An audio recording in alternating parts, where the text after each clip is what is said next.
महिला यह परखने के लिए कि कहीं वह सपना तो नहीं देख रही, उसने प्लास्टिक रैप उठाया और उसे अपने सिर पर परत दर परत लपेटने लगी। वह तब तक लपेटती रही जब तक उसकी सांसें रुकने जैसी हालत नहीं हो गई, लेकिन कुछ ही सेकंड बाद दम घुटने का भयानक एहसास उस पर हावी हो गया। जिंदा रहने की चाह में वह पागलों की तरह प्लास्टिक रैप को फाड़ने लगी, मगर वह किसी भी तरह नहीं फट रहा था। बेहोश होने से ठीक पहले उसने उसमें एक छोटा सा छेद कर लिया। मौत के इतने करीब पहुंचने का अनुभव उसे पूरी तरह यकीन दिला गया कि उसके सामने जो कुछ भी है वह असलियत है। उसका पति निक उसकी हालत देखकर चिंतित हो गया और उसने समुदाय के डॉक्टर को घर बुला लिया, लेकिन जांच के बाद डॉक्टर ने कहा कि यह सब केवल दवाइयों के कारण पैदा हुए भ्रम है। एना ने जोर देकर कहा कि वह बिल्कुल ठीक है और मौका पाकर उसने काली महिला के बारे में पूछना शुरू कर दिया। उसे पता था कि यही डॉक्टर पूरे समुदाय के मरीजों का इलाज करता है, मगर डॉक्टर ने बताया कि उसे सिर्फ एक मामूली चोट लगी थी और कुछ नहीं। इतना कहकर डॉक्टर दवा निकालने लगा। तभी एना की नजर उसके मेडिकल बैग में रखी उस महिला की फाइल पर पड़ी। फाइल पर बड़े अक्षरों में लिखा था कि यह एक इमरजेंसी केस है। ये देखकर एना का शक और गहरा गया। अब उसके लिए सबसे जरूरी काम उस फाइल को हासिल करना था। किस्मत से मौका खुद उसके पास आ गया। जाते समय डॉक्टर अपना मेडिकल बैग वहीं भूल गया। एना ने फुर्ती दिखाते हुए फाइल निकाल ली। पति के दूर जाने के बाद उसने उसे ध्यान से पढ़ना शुरू किया, लेकिन महत्वपूर्ण जानकारी वाले सभी हिस्से काले रंग से ढक दिए गए थे। उसे कोई सुराग नहीं मिला। आखिरकार उसने फाइल जला दी। अब उसे पूरा विश्वास हो गया था कि डॉक्टर और उसका पति दोनों उससे झूठ बोल रहे हैं। उसे यकीन था कि उस महिला ने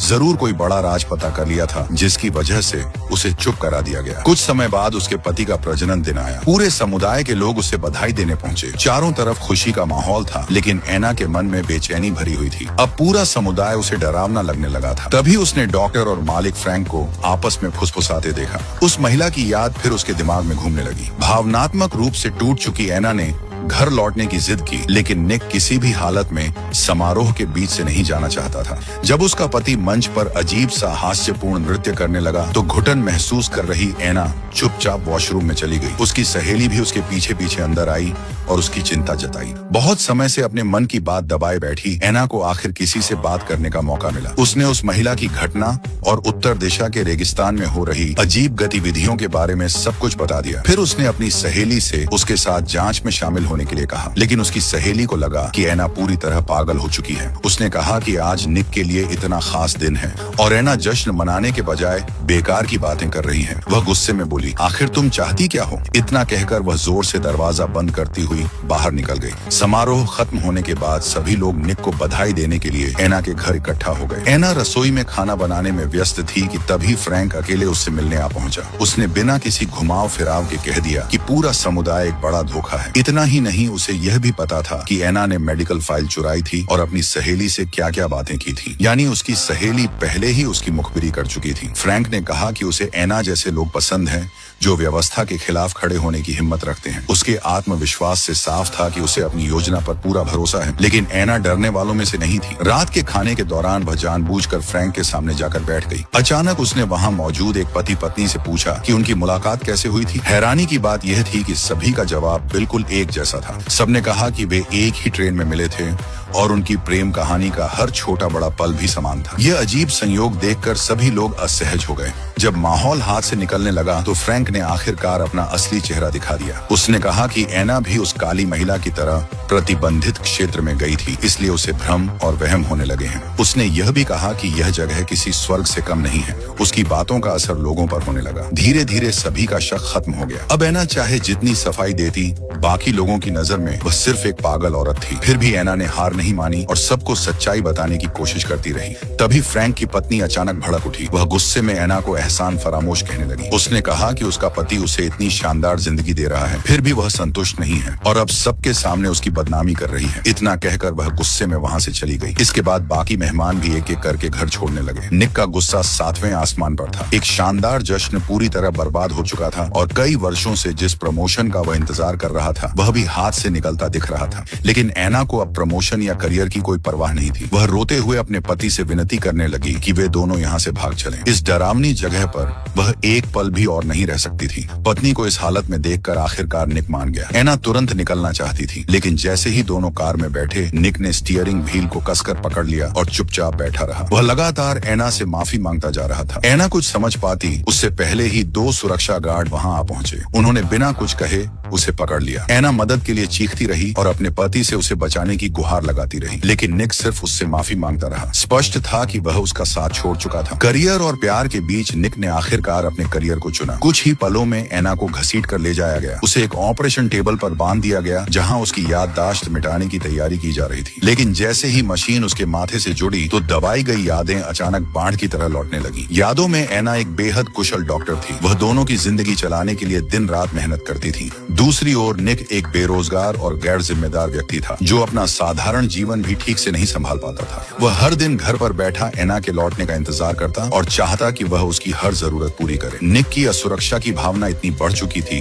कि वह हर समय एना से चिपका रहता था। सालों तक जमा हुआ तनाव आखिरकार एक दिन फट पड़ा। एना गुस्से और थकान से भरकर बोली कि मैं अभी अभी 30 घंटे की लगातार ड्यूटी खत्म करके आई हूँ। मैंने 12 मरीजों को संभाला है और सिर्फ 6 घंटे बाद फिर वापस काम पर जाना है। मैं बहुत थक चुकी हूँ और अब घर जाकर आराम करना चाहती हूँ। जब निक को एहसास हुआ कि उसकी पत्नी उसे आलसी और निकम्मा समझती है और उससे तलाक लेना चाहती है, तो उसका मन धीरे धीरे अंधेरे विचारों से भरने लगा। इसी दौरान उसे इंटरनेट पर विक्ट्री ग्रुप की एड दिखाई दी। एड में दावा किया गया था कि अगर कोई विक्ट्री कम्युनिटी में शामिल हो जाए तो उसे जीवन भर किसी चीज की चिंता नहीं करनी पड़ेगी। खाने पीने और रहने की सारी सुविधाएं मिलेंगी और सबसे बढ़कर पुरुष अपना खोया हुआ आत्मविश्वास वापस पा सकेंगे। ये सब देखकर निक ने बिना देर किए तुरंत सदस्यता ले ली। असल में ये पूरी कम्युनिटी एक काल्पनिक दुनिया थी। वास्तविक जीवन में चाहे कोई आदमी कितना भी असफल या गरीब क्यों न हो, बस पैसे चुकाने के बाद फ्रैंक उसकी ओर एक विशेष उपकरण भेज देता था। उस उपकरण को पहनते ही वह एक आभासी दुनिया में प्रवेश कर जाता, जहाँ वह एक अमीर और सफल इंसान बन जाता। वहाँ उसके पास आलीशान बंगला होता, महंगी स्पोर्ट्स कार होती और शानदार जीवन शैली होती। सबसे आकर्षक बात यह थी कि उसकी पत्नी भी उसकी हर बात मानने वाली आज्ञाकारी साथी बन जाती। निक अच्छी तरह जानता था कि एना कभी भी अपनी मर्जी से इस योजना का हिस्सा नहीं बनेगी, इसलिए उसने एक खौफनाक कदम उठाया। उसने एना को बेहोश किया और जबरदस्ती उसके सिर पर वह उपकरण पहना दिया। ऐसी शाही जिंदगी का सपना जल्द ही वास्तविक दुनिया के हजारों असफल और संघर्षरत पुरुषों को अपनी ओर खींचने लगा। वे हर दिन कार चलाकर 1 घंटे की यात्रा करते हुए कथित तौर पर काम पर जाते थे, लेकिन हकीकत में वे पहाड़ की चोटी पर बने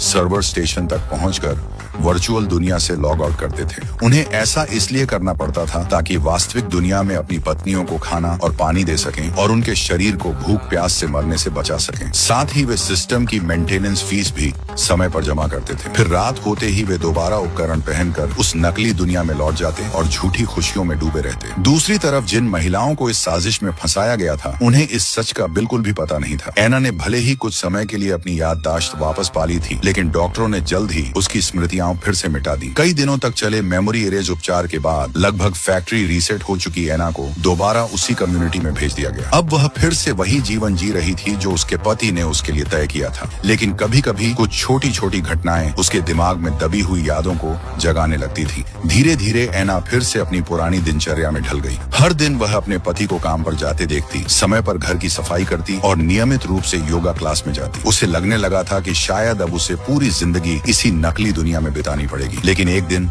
सब कुछ बदल गया। निक अनजाने में वास्तविक दुनिया का एक गीत गुनगुनाने लगा। उस गीत को सुनते ही एना के भीतर दबाई गई यादें फिर से जागने लगी। अब उसे पूरी सच्चाई समझ आ चुकी थी। विक्ट्री कम्युनिटी दरअसल एक विशाल धोखा थी। उसे विश्वास ही नहीं हो रहा था कि उसका अपना पति उसके साथ ऐसा कर सकता है। निक भी समझ गया कि एना अब सच जान चुकी है, लेकिन वह अपनी गलती मानने के बजाय यही कहता रहा कि उसने जो कुछ भी किया वह सब उसकी भलाई के लिए किया था। एना के मन में अब अपने पति के लिए एक साथ निराशा और डर दोनों थे। दूसरी ओर निक इस झूठी दुनिया में इतना डूब चुका था कि उसे बाहर निकलने की कल्पना भी नहीं कर सकता था। वह घुटनों के बल बैठ गया और एना से माफी मांगने लगा। हालांकि एना अब भी अपने पति से प्यार करती थी, लेकिन वह जानती थी कि उसके सामने जो कुछ भी है वह सब झूठ है। वह अब इस भ्रम और धोखे की दुनिया में और अधिक समय तक नहीं रह सकती थी। एना इस वर्चुअल दुनिया से बाहर निकलना चाहती थी, लेकिन निक उसे कसकर पकड़कर बैठ गया और किसी भी कीमत पर छोड़ने को तैयार नहीं था। घबराहट में एना ने मेज पर रखा एक गिलास उठाया और निक के सिर पर दे मारा, लेकिन वार इतना जोरदार था कि निक की वहीं मौत हो गई। तभी शोर सुनकर उसकी सहेली वहां पहुंच गई। उसने तुरंत निक की लाश छिपाने में मदद की और फिर गंभीर स्वर में एना से कहा कि उसे तुरंत पहाड़ की चोटी पर स्थित विक्ट्री मुख्यालय पहुंचकर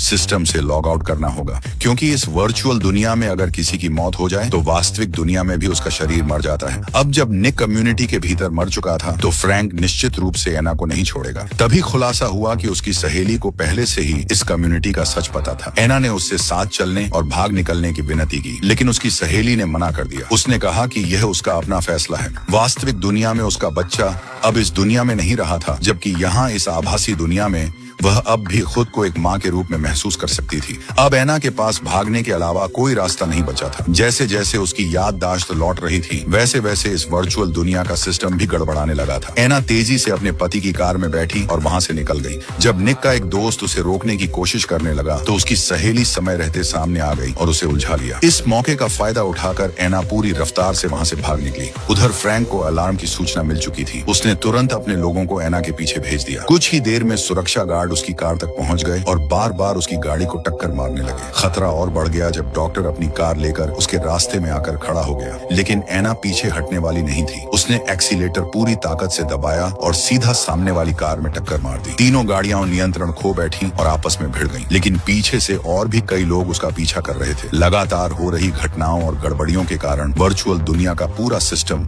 बुरी तरह टूटने लगा। फ्रैंक बौखला उठा, लेकिन उसे यह एहसास नहीं हुआ कि उसकी अपनी पत्नी की याददाश्त भी वापस आने लगी थी। धीरे धीरे कम्युनिटी की सभी महिलाएं सच्चाई समझने लगी और जागने लगी। इस बीच एना लगभग 200 किलोमीटर प्रति घंटे की रफ्तार से कार दौड़ा रही थी, लेकिन एक खतरनाक मोड़ पर उसकी कार पहाड़ की ढलान में फंस गई। मजबूर होकर उसे कार छोड़नी पड़ी और वह पैदल ही पहाड़ की चोटी की ओर दौड़ पड़ी। तभी उसने ऊपर देखा कि बड़ी संख्या में सुरक्षा गार्ड भी उसी दिशा में तेजी से बढ़ रहे हैं। अब उसके पास सिर्फ दौड़ने का एक ही रास्ता बचा था। आखिरकार आखिरी पल में वह पहाड़ की चोटी तक पहुंच गई। गार्डों के वहां पहुंचने से पहले ही उसने सिस्टम को छू लिया और सफलतापूर्वक वास्तविक दुनिया में वापस लौट आई।